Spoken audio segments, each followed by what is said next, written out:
On April 22nd, 1912, Dennis Corbett Wilson embarked on the treacherous task of flying across the Irish Channel, something that had never been done before.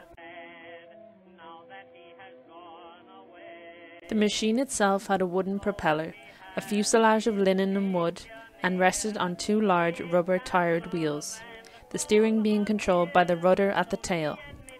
There was only room for the pilot, who had no protection from the weather, and his only navigational instruments were his map and compass. Accidents and fatalities were numerous.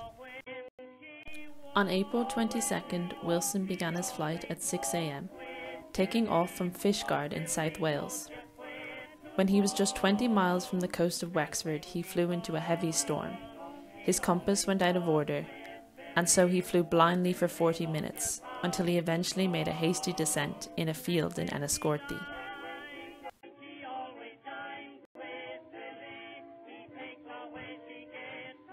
This tremendous achievement was recorded in many newspapers.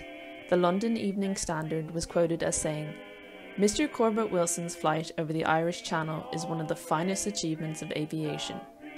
Local newspapers also played their part. One headline ran as follows: "For the first time in the history of aviation, the flight from Wales to Ireland was accomplished on Monday by Mr. Corbett Wilson, a native of County Kilkenny."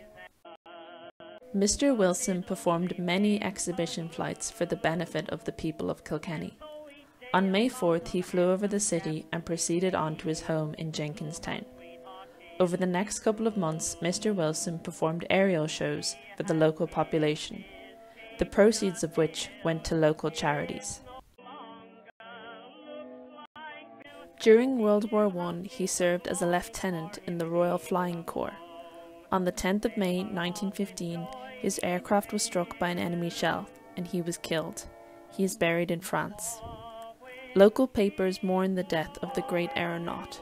The Kilkenny people refer to his passing as the death of the gallant aviator, and says it was he who first made the Kilkenny public acquainted with the marvels of the science of aviation. The story of Dennis Corbett Wilson was recorded by Leo McAdams in the Old Kilkenny Review in 1958. To discover more stories from Kilkenny's past, follow the link to be taken to the online archives of the Old Kilkenny Review.